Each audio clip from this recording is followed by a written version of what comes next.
Welcome to my channel. Make sure to like and subscribe for more content. Thank you so much. My fiancé declared, "I'm not moving to that boring small town for your job." I replied, "I understand." Then I took the promotion anyway and moved alone. When she discovered my boring job paid me $600K per year, her reconciliation messages started coming. I, 32 male, had been with Rebecca, 29, for 5 years, engaged for 1. We lived in a major metropolitan area where she worked as an interior designer and I was a senior software architect at a tech company. Life was comfortable.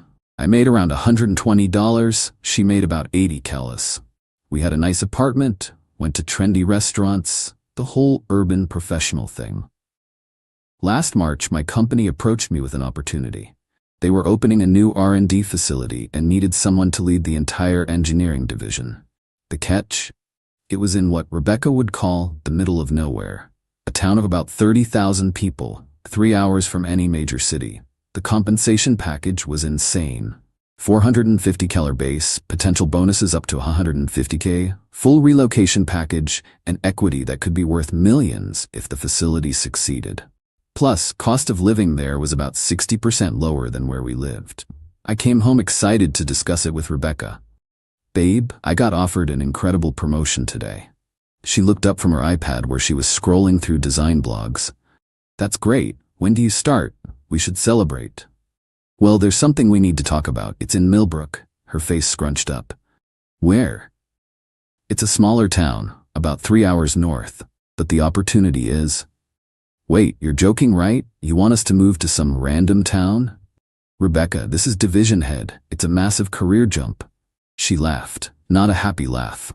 "Brian, I'm not moving to some boring small town for your job. My entire career is here. My clients, my network, everything. You could build a new client base. Interior designers work everywhere." "In a town of 30,000? What am I supposed to do, redesign barns?" "That's not fair." "No, what's not fair is you even considering dragging me to the middle of nowhere. We have a life here, our friends are here, culture is here, good restaurants are here." "The salary is..." "I don't care about the salary. Money isn't everything, Brian. Quality of life matters. Quality of life includes financial security." She stood up, angry now. "If you loved me, you wouldn't even consider this." My answer is no, absolutely not. I'm not moving to that boring small town for your job or any job. I sat there for a moment, looking at the woman I was supposed to marry. The woman who didn't even ask what the salary was, what the opportunity meant for our future, or what the town was actually like. "I understand," I said quietly. "Good. Now can we please drop this?" But I didn't drop it. I spent the next 2 weeks researching Millbrook. It wasn't the desolate wasteland Rebecca imagined. It had a charming downtown, great schools, beautiful parks, and a growing tech scene, thanks to companies like mine moving operations there. Houses that would cost $2 million in our city were $400K there. Update 1. I accepted the position without telling Rebecca. I know that sounds terrible, but hear me out. Every time I tried to discuss it rationally, she'd shut me down with, "We already decided," or "Stop trying to convince me to ruin my life." She wouldn't even look at the photos I'd found of the town or listen to the financial breakdown. Her friends didn't help. Rebecca told them about the offer, leaving out the salary details naturally, and they all reinforced her position. Can you imagine Rebecca in a small town? Her best friend Natalie laughed at a dinner party. She'd die of boredom in a week. "Brian's being selfish," another friend Jessica added, "expecting you to give up everything for his career. It's honestly toxic masculinity." "I'm sitting right here," I pointed out. "Well, it's true," Jessica shrugged. "In this day and age, expecting a woman to follow a man anywhere is archaic. But expecting a man to turn down a life-changing opportunity is fine?" I asked. "It's not life-changing if it ruins your life," Rebecca said, kissing my cheek like I was a child who didn't understand basic concepts. That night, I made my decision. I called my boss the next morning and accepted. The company gave me 6 weeks to transition and relocate. I started quietly preparing. Opened a new bank account for the relocation bonus and higher salary. Started looking at houses in Millbrook. Began the paperwork for the move. 3 weeks in, Rebecca noticed I was distant. "What's wrong with you lately?" She asked over dinner, Just work stuff. Well, stop moping. It's annoying. That's when I knew I was making the right choice. Update 2. 2 weeks before my move date, I told Rebecca, "We need to talk," I said on a Sunday morning. "If this is about that small town thing again." I accepted the job. I'm moving to Millbrook in 2 weeks. She stared at me, then laughed. Very funny. I'm serious. I've already found a house to rent. The movers come next Monday. The color drained from her face. You can't be serious. We're engaged. And you made it clear that your life here is more important than our future together. That's not what I said. You said you wouldn't move for my job or any job. You wouldn't even discuss it. Because there's nothing to discuss. Brian, you're throwing away everything we built for some job. It's not just some job. It's running an entire division. It's a career-defining opportunity. I don't care if they made you CEO, I'm not moving. I know. That's why I'm going alone. She stood up, shaking. You're choosing a job over me? You chose your lifestyle over us. I'm just accepting that choice. If you leave, we're over. I know. You're really gonna throw away 5 years for money? I almost told her about the $600 total compensation then. Almost. But I realized it wouldn't matter. She'd made her decision without even asking about the money. She didn't care about our financial future, only about maintaining her current lifestyle. It's not about money. It's about respect. You didn't even consider my opportunity. You just declared your decision and expected me to fall in line. Because I thought you loved me. I do love you. But I also love myself enough not to sacrifice my entire future because you think small towns are boring. Update 3. The next 2 weeks were hell. Rebecca cycled through every emotion possible. First, anger. She threw my clothes out of our closet, told all our friends I was abandoning her, posted cryptic messages on social media about narcissistic men who only care about money. Then bargaining. What if you commute? 3 hours isn't that bad. You could come home weekends. Rebecca, that's not sustainable. Then I'll visit. We can do long distance. You just said if I leave, we're over. I was emotional. We can make it work. Can we? You won't even visit the town to see it. Then depression. She'd cry constantly, telling me I was ruining her life, that she'd never love anyone else, that I was making a huge mistake. Finally back to anger when she realized I wasn't changing my mind. Moving day came. Rebecca stayed at Natalie's house. She'd already blocked me on everything except email. Needed that for logistics of getting off our shared apartment lease. The drive to Millbrook was peaceful. For the first time in weeks, I could breathe. The town was even better than the pictures. My rental house was a beautiful 3-bedroom craftsman with a yard, something we could never afford in the city. My new office was state-of-the-art. My team was brilliant and excited. I started my new position and dove into the work. The responsibility was intense but exhilarating. I was building something important, leading a team of 50 engineers, making decisions that would affect the company's future. Update 4. Life in Millbrook was good. Really good. I joined a local gym, made friends with neighbors, found great local restaurants. Yes, they existed. The town had a thriving community, farmers markets, local festivals, outdoor concerts in the summer. My work was going exceptionally well. We'd landed a major contract, and my first quarterly bonus hit, $40. My total compensation for the year was on track to hit $600. I bought a house, not rented, bought. A gorgeous 4-bedroom colonial on 2 acres for $425. In our old city, it would have been worth $3 million easy. Then the messages started. First from Jessica. Hey Brian, hope you're doing well. Random question. Rebecca said you took a new position? She's being weird about it. Is everything okay? I didn't respond. Then Natalie. Brian, can we talk? Rebecca's been struggling. Maybe you two should talk things through? Also ignored. Then Rebecca's mom, who I'd always liked. Brian, honey, I don't understand what happened. Rebecca says you chose your career over her. That doesn't sound like you. I did respond to her. Hi Margaret. Rebecca decided she wouldn't even consider moving for my career advancement. I respected her choice and made mine. I hope she's well. Margaret wrote back. She didn't tell me it was a career advancement. She said it was a lateral move to nowhere. I didn't correct her. Wasn't my job to manage Rebecca's narrative. Update 5. The dam broke when I posted a photo on LinkedIn. It was from our division's launch party for a new product. Just a professional photo of me with my team, captioned, "Proud to lead this incredible engineering division as we launch Project Phoenix. Amazing what we've accomplished in just 6 months at our Millbrook facility." My LinkedIn exploded. Former colleagues congratulating me, industry connections reaching out. And then, Rebecca's email. "Division head, when were you going to tell me you were a division head?" I didn't respond. 2 hours later, "Brian, please, I just saw the announcement. Your company's website says the division head position, the salary range, is this real?" Still didn't respond. The emails kept coming. "I looked up the house you bought. It's beautiful. Jessica drove through Millbrook last week. She said it's actually really nice. I made a mistake. Please talk to me. I love you. I'm sorry. We can work this out." Then Natalie started. "Brian, Rebecca just told us about your actual position. We had no idea. She made it sound like you were taking some random job in the middle of nowhere." "Hey, I owe you an apology. Rebecca wasn't honest about your opportunity. Division head is incredible. Congratulations." Even some of Rebecca's male colleagues reached out, having seen the LinkedIn post, and connected the dots about why we'd split. But the best message came from Rebecca's dad, who I'd barely heard from during our relationship. "Brian, my wife told me what happened.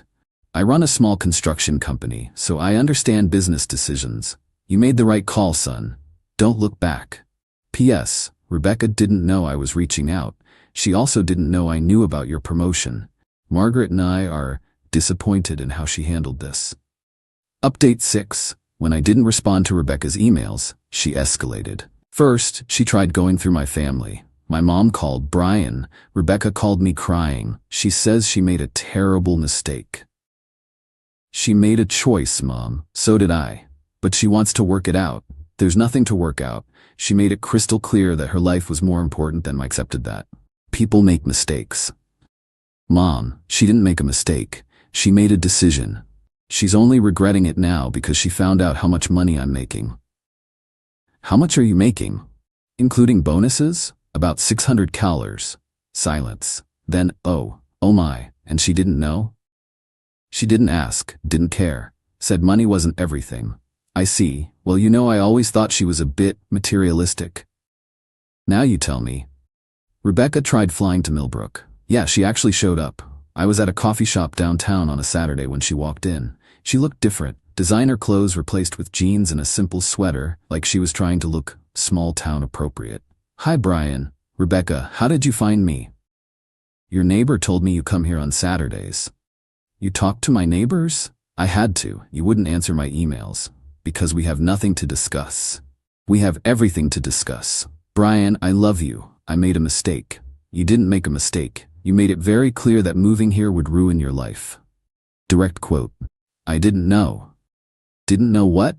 "How much money I'd make. What the town was like. You didn't know because you didn't care to ask." "That's not fair. Rebecca, you called me selfish. You let your friends call me toxic. You said I was choosing money over you. You threw my clothes out of the closet. I was upset. And now you're here because you found out I'm making $600. That's not why. Really? Then why didn't you come 3 months ago? 6 months ago?" I needed time to think." "You needed time to find out what you walked away from. There's a difference." She started crying. Real tears, not the manipulative kind. "Brian, please, I see it now. The house, the community, your success. We could have an amazing life here. I am having an amazing life here. Without me. That was your choice. Let me fix it. I'll move here. I'll start over. I can build a design business. There are wealthy people here who need designers, right? I researched it. There's actually demand." "You researched it now, after finding out about the money." "It's not about the money." "Rebecca, 2 weeks ago you posted on Instagram about small-town people with small-town minds. You were talking about here, weren't you?" She went pale. "You saw that?" "Natalie sent it to me. She thought I should know what you were saying." I was bitter. "You were honest. You think you're better than people here. You'd be miserable, and you'd make me miserable. Again." "I've changed." "No, your circumstances have changed. You found out what you gave up, and now you want it. But you don't want me, Rebecca. You want the life my success could give you." Update 7. When emotional manipulation didn't work, Rebecca went legal. I got a letter from a lawyer claiming I owed Rebecca compensation for financial damages incurred due to relationship dissolution under false pretenses. Their argument? I had deliberately concealed the true nature of my job opportunity, causing her to make a decision without full information, resulting in financial and emotional damages. I laughed so hard my neighbor knocked to check if I was okay. My lawyer's response was beautiful. Mr. Thompson attempted multiple times to discuss the opportunity with Ms. Hartley, who refused to engage in such discussions. She ended the relationship based on her stated unwillingness to relocate, regardless of circumstances. Mr. Thompson's subsequent success does not constitute false pretenses. No damages are owed. Rebecca then tried a different angle. She claimed we had a verbal agreement about shared future assets since we were engaged, that I had broken a contract by accepting the job without her consent. My lawyer shut that down too, with the added note that Rebecca had explicitly stated the relationship would be over if I took the job, thereby nullifying any implied agreements. Then came the social media campaign. Rebecca started posting about financial abuse in relationships, and how withholding financial information is a form of manipulation. She never named me directly, but mutual friends knew. It backfired spectacularly. One of her ex-colleagues commented, "Didn't you refuse to even discuss the job with him?" Another wrote, "Girl, you literally said you didn't care about the money." The best response came from, surprisingly, Jessica. "Rebecca, I was there. You shut him down every time he tried to talk about it. This isn't financial abuse. You made a choice without getting all the information. Own it." Update 8. It's been a year since I moved to Millbrook. The facility is thriving. My team just launched a product that's revolutionizing our industry. My total compensation this year hit $625K with bonuses. I bought a second property, a cabin by the lake, 20 minutes from town. Started dating someone, Amy, a local veterinarian, who's smart, funny, and thinks designer labels are a waste of money that could go toward animal rescue. Rebecca's still in the city. From what I hear through the grapevine, she's struggling. Lost some clients during her bitter phase when she couldn't stop talking about our breakup. Natalie apparently got tired of her constant complaints about what should have been. She sent me one last email last month. "Brian, I know you've moved on. I see the photos of you and your new girlfriend. She seems nice. I wanted you to know that I finally understand what I lost. Not the money, though I won't lie, that stings. But I lost someone who was willing to build a future, and I was too shallow to see it. You were right. I didn't want you. I wanted a lifestyle. I thought that lifestyle was in the city, with trendy restaurants and fancy parties. I didn't realize life could be good, maybe better, somewhere else. I'm not asking for anything. I know that ship has sailed. I just wanted to say I'm sorry for not even listening when you tried to share your excitement about the opportunity. I hope you're happy. You deserve it. Rebecca." I actually responded to that one. "Rebecca, thank you for the apology. I appreciate it. I am happy. I hope you find your happiness too, Brian." Final update. Last week I ran into Margaret and Rebecca's dad at a restaurant in the city. I was there for a conference. They invited me to join them for coffee. "We owe you an apology," Margaret said. "We raised Rebecca to value the wrong things, status, appearances, what others think. When she told us the full story, the real story, we were ashamed. She's our daughter and we love her," her dad added. "But you made the right call, son. Man to man, entrepreneur to division head, you made the business decision and the personal decision correctly. Thank you. That means a lot." "She's in therapy now," Margaret said quietly, working on understanding why she couldn't see past her preconceptions, why she wouldn't even listen. "I'm glad she's getting help." "Are you happy?" she asked. "Very. My job is incredible, the town is wonderful, and Amy's amazing." Good. As I was leaving, her dad shook my hand. "For what it's worth, we would have been proud to have you as a son-in-law. Rebecca knows she lost a good one." "Thank you, sir." Here's what I learned from all this. When someone shows you who they are, believe them. Rebecca showed me that she valued her comfort and image over our partnership. She wouldn't even have a conversation about possibilities because she'd already decided what mattered to her. The money wasn't the point. It never was. The point was that she didn't see us as a team. She saw her life, her career, her needs, and I was either an accessory to that or an obstacle. To anyone facing a similar situation, don't sacrifice your future for someone who won't even discuss compromise. Don't dim your light for someone who thinks your dreams are less important than their comfort zone. And for God's sake, if your partner gets a major opportunity, at least ask about the details before saying no. I'm living my best life in my boring small town, leading an incredible team, making more money than I ever dreamed, and with someone who'd move to Antarctica with me, if that's where my dreams led. Sometimes the best thing someone can do is show you exactly who they are, so you can make the right choice to walk away. Thanks for following along, Reddit. Peace out from Millbrook, the boring small town that changed my life. Thank you so much for watching. Hope you enjoyed the video. Make sure to like and subscribe for new content.